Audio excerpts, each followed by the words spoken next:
Good afternoon, everybody. I am so sorry. I have just been on a mission and I've been forgetting to videotape what I'm doing. Oh my gosh, Ken's gonna kill me. Oh well, stuff happens. So, anyway, now that I have remembered that I'm supposed to be videotaping,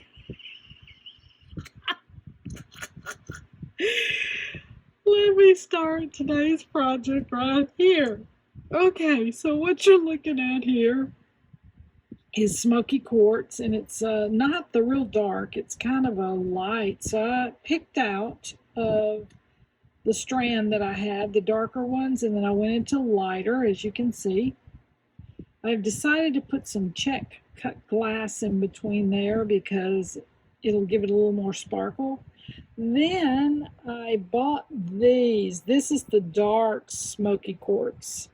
And I'm going to integrate that into this project right here. I think it will be stunning, especially for fall coming up. Yeah, I'm excited about this. I love these little teardrop shape, faceted shapes on here. So I'll get back with you when I'm a little further down the road. Well, there was one thing I was going to show you earlier and I forgot. If you'll notice these little smoky topaz beads, some are larger than others. You can see that in there. So what I am doing right now is I am sorting out the larger pieces from the smaller pieces, and it's going to take a second because you can see how long the strand is. But anyway, I sort those out and I graduate them from larger to smaller as I get to the top where the clasp goes. So anyway, that's what I was going to tell you a second ago, and my brain just checked out. I best check back in. I got some stuff to do. Okay, so see those little round check glass beads in there? I just dropped one of those suckers, and I'm down here on this beautiful orange carpet trying to find it. And I have no idea where it is. That's where I dropped some, right there, some walnut shells when I was antiquing bone. Oh, that's my kitty right there. Hello, Spit. Tell him hey. Tell everybody hello. She just brought me a lizard. Great. Oh, well, I guess I'll find it when I vacuum. I'm going to get back on this project up here. Ah, joy, joy, joy. Okay, I've got all my smoky quartz, the dark smoky quartz, all sorted out, and luckily we have a lot more of these big ones than we do these little ones. So that is fantastic. So anyhow, I decided, as you saw earlier, I'm going to put this faceted glass, and then I'm going to flank those pieces of glass with this lovely stone. And then we'll see where that goes from there. I'm not sure. I'll probably not be any longer than maybe a 17-inch at the max. We want this to hang beautifully with a strapless or,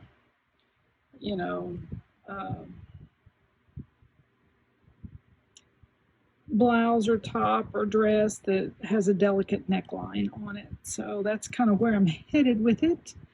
And by the way, these little doodads right here, don't get rid of those when you buy a really beautiful strand of stones and those are on there.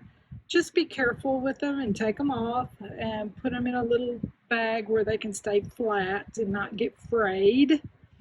And sometimes you might need those to finish something off or embellish something with or make a pair of earrings with. So don't ever get rid of those. They come in handy down the road somewhere. Okay, I'm going to get back on my project.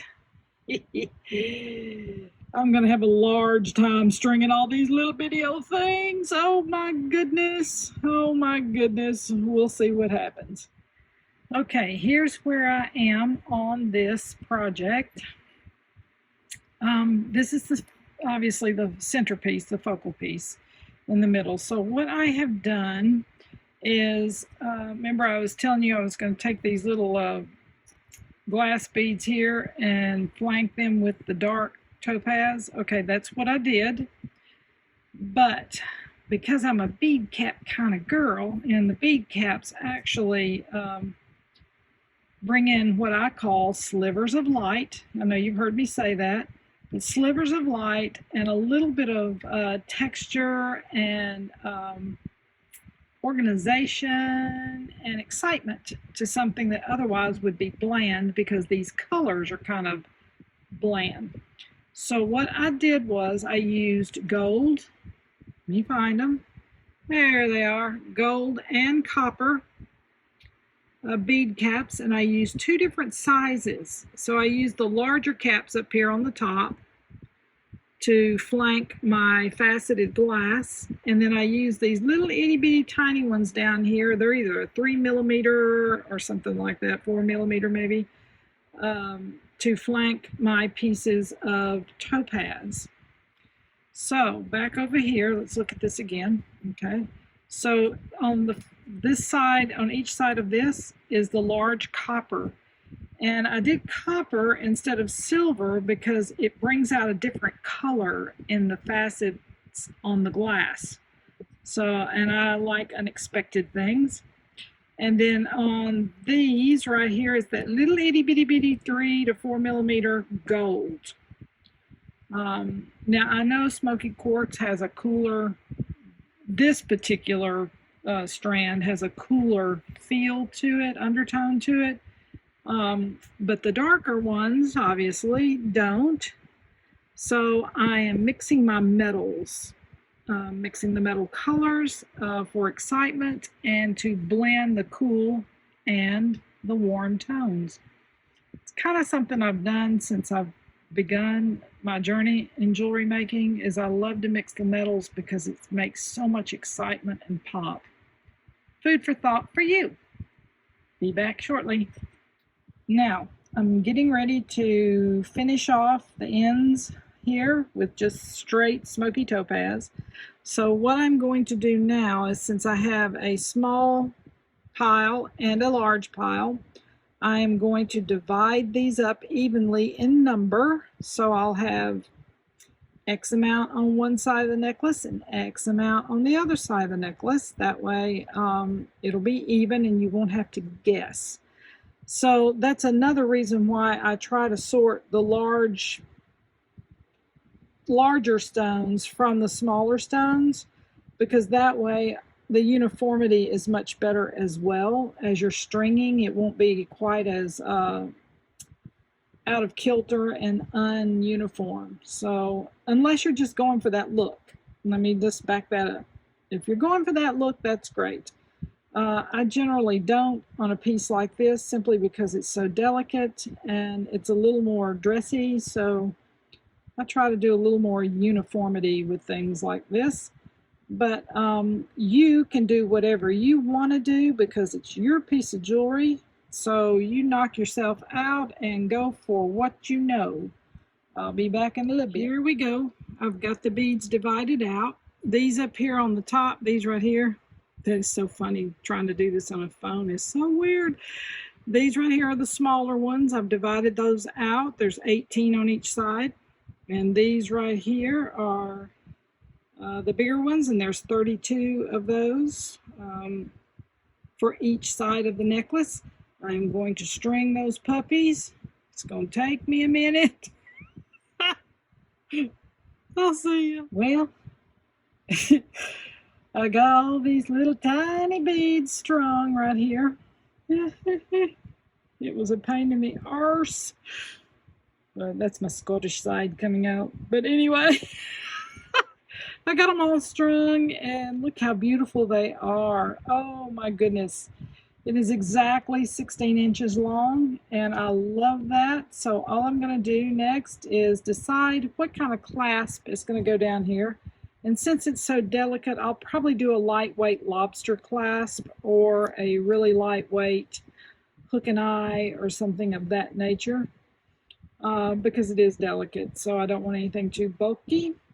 And also remember, I know I'm probably talking to the choir, but I'm not going to assume when you measure the length, let me pull this out here, of something. See, this one comes down to 8 inches down here long. That means this is a 16-inch necklace. So when you measure your bead strand of the length you want it to be, whatever you measure it at, double it, and that will tell you the length of your necklace. Hope that was helpful for somebody. I know I'm probably talking to the choir, like I said, because I'm assuming that there are experienced beaders watching this, but people who are just starting out, sometimes you just don't know. So, hope that helped.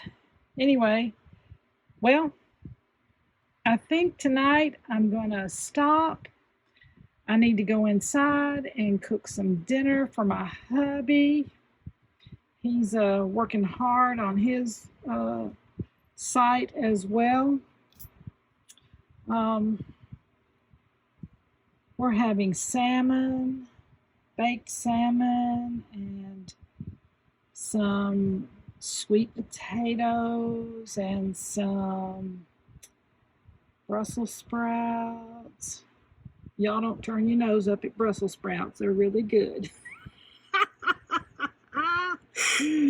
Oh, okay, y'all have a fantabulous night, and I will see y'all on the next project. Bye. Well, I lied. I was about to go inside, and I just couldn't stand it. So I pulled out these clasps. And I'm looking at this beautiful lobster claw here, but it's so predictable and just boring. So I found these little guys right here. It's copper and it's a hook and eye.